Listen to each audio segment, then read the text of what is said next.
Hi! Hello! Welcome to రాకు Karan vlogs. Winter ఇప్పుడే start అవుతోంది. కొంచెం కొంచెంగా చలి స్టార్ట్ అయిపోయింది. సో, దాంట్లో మనం వేడి వేడిగా ఏమన్నా చేసుకొని తింటే ఎంత బావుంటుంది కదా! సో, బయట స్ట్రీట్‌లో దొరికే మోమోస్ అనేవి మనం ఇంట్లోనే హెల్తీగా ఎలా చేసుకోవాలో చెప్పేస్తాను రండి. దానికోసం ఒక కడాయి పెట్టుకొని దానిలో 1 ½ కప్ సగ్గుబియ్యం అనేది నేను వేయించేసుకుంటున్నాను. సగ్గుబియ్యమే ఎందుకు అనంటే ఇది ఒక హెల్తీ ఆల్టర్‌నేటివ్ కంపేర్ టు మైదా. జనరల్‌గా మోమోస్ అనేవి మనం బయట తినేవి మైదాతోనే చేస్తారు. సో, మన రాకుకరీలో మైదా అనేది నేనసలు వాడను కాబట్టి, సో, ఇక్కడ ఆల్టర్‌నేటివ్‌గా నేను సగ్గుబియ్యం అనేది తీసుకున్నాను. మీరు కావాలంటే గోధుమ పిండితో కూడా చేయొచ్చు. బట్ టేస్ట్ అనేది చాలా డిఫరెంట్ ఉంటుంది.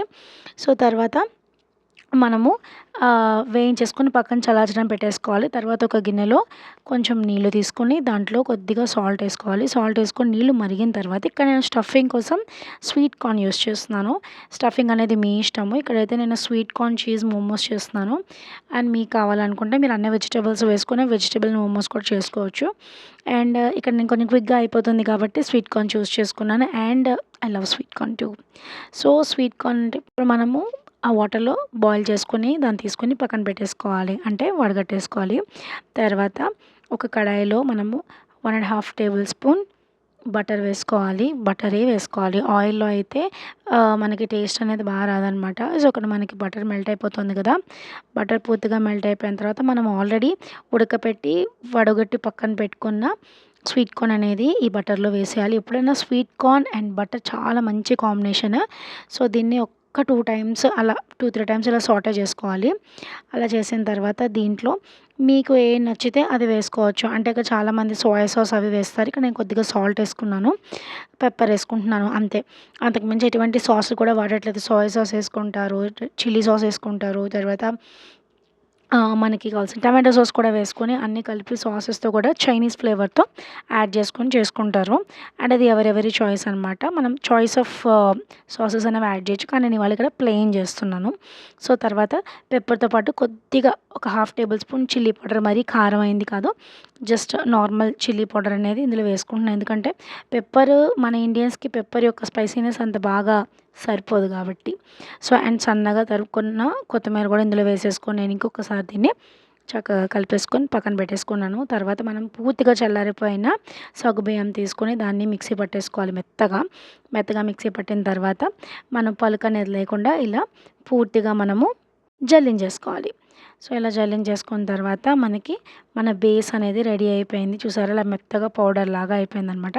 సో, దీంట్లోనే మనము రుచికి సరిపడా ఉప్పు యాడ్ చేసేసుకున్నాం. ఉప్పు యాడ్ చేసేసుకున్న తర్వాత దాన్ని పూర్తిగా కలిపేసుకోవాలి. తర్వాత ఇక్కడ నీళ్ళు అనేవి వేడి నీళ్ళు వాడాలి. నేను అంటే మరీ ఉడుకుడుకు నీళ్ళు కాదు, వామ్‌గా ఉన్న వాటర్ అనేది యాడ్ చేసుకోవాలన్నమాట. ఎందుకంటే ఇది పిండి కలవడానికి బాగా యూజ్ అవుతుంది. ఇక్కడైతే నాకు మోమోస్ చేద్దామనుకున్నప్పుడు చాలా ఎక్సైట్‌మెంట్‌గా ఉంది. తినేటప్పుడు కూడా చాలా సాటిస్ఫాక్షన్‌గా ఉంది. కానీ మధ్యలో ఈ ప్రాసెస్ ఏదైతే ఉందో, ఈ పిండి కలపడం అండ్ దీన్ని మోమోస్ షేప్‌లోకి తీసుకురావడం అనేది మాత్రం అల్టిమేట్ చాలా కష్టమైన పననమాట. అండ్ మీరెవరైనా ఇది ట్రై చేద్దామనుకుంటే, ఎవరికైతే చపాతీలు బాగా ఒత్తడం అలవాటు ఉందో వాళ్ళైతే చేయండి. ఎందుకంటే వాళ్ళకి చాలా ఈజీ అనమాట. టకటక ఒత్తేసుకోవచ్చు. ఇక్కడ మాకంత పెద్ద చపాతీ మేము కంప్లీట్‌గా రైస్ పీపుల్ కాబట్టి, పెద్ద చపాతీలు ఎక్కువ తినం కాబట్టి ఒత్తడము తక్కువే, తినడము తక్కువే. సో, అది కాక ఈ పిండి చాలా స్టిఫ్‌గా ఉందనమాట. చాలామంది ఇంట్లో కార్న్ ఫ్లోర్ కూడా యాడ్ చేసి చేస్తున్నారు. బట్ నేనైతే ఉట్టి దీంతోనే చేస్తాను. అండ్ ఇక్కడ కొంచెం కలర్ మారినవి ఏంటి అని మీరు అనుకుంటుంటే, అవి బాగా డ్రై అయిపోతే నేను కొంచెం రాగి పిండి ఒత్తుకొని దాంట్లో ఒత్తుపిండి కింద వేసుకొని దాంతో నేను ఒకసారి ఒత్తేసుకున్నాను. సో, అందుకని కొంచెం రాగి పిండి అంటుకున్నవి అలా ఉన్నాయన్నమాట. అంతకు మించి డిఫరెన్స్ ఏం లేదు.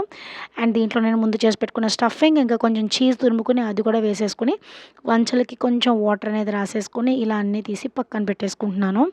సో, ఇది ఏంటంటే ఇక్కడ మనకు కష్టమైన ప్రాసెస్ ఏంటంటే పిండి కలపడము, ఒత్తడం మాత్రమే. ఎందుకంటే గోధుమ పిండిలాగా స్మూత్‌గా అయితే లేదు. అండ్ టైం గడిచే కొద్దీ డ్రై అయిపోతుందనమాట. అంటే నేను కూడా ఇదే ఫస్ట్ టైం ఎక్స్పెరిమెంట్ చేయడము. అంటే భయంకరమైన కష్టం అని నేను చెప్పను. బట్ స్టిల్ ఏంటంటే చపాతీలు ఒత్తే వాళ్ళకి చాలా ఈజీ అనమాట.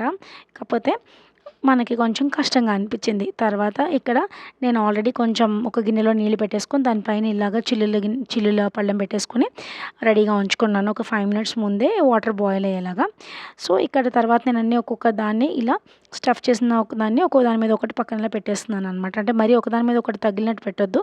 ఎందుకంటే సగ్గుబియ్యం కాబట్టి అవి తొందరగా స్టిక్ అయిపోతాయి.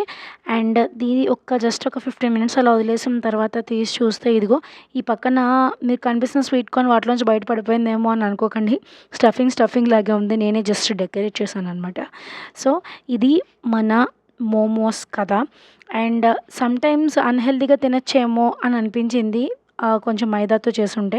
ఎందుకంటే ఇంత కష్టపడి, ఇంత పెద్ద ప్రాసెస్ చేసి, మనం హెల్తీ అని అనుకునే కన్నా, ఒకసారి మైదా పిండితో కలిపేసి చేయొచ్చా అని అనిపించింది. మధ్యలో చాలా టైర్డ్‌గా అనిపించింది. చాలా కష్టంగా అనిపించింది. ఒత్తలేక చేతులు నొప్పి పెట్టాయి కూడా. ఎందుకంటే పిండి చాలా గట్టిగా ఉందనమాట. సో, ఇక్కడ నేను మీకు అందరికీ సజెస్ట్ చేసేదేంటంటే, ఎక్స్‌పెరిమెంట్‌గా మనం ఏదన్నా జేయొచ్చు. కాకపోతే మన ఓపికను చూసుకొని చేయాలి. ఈ కష్టమైతే వేస్ట్ అవ్వలేదండి. టేస్ట్ అయితే చాలా బావున్నాయి. మీరు కూడా ట్రై చేస్తానంటే ట్రై చేసి do let me know in comments. Bye bye.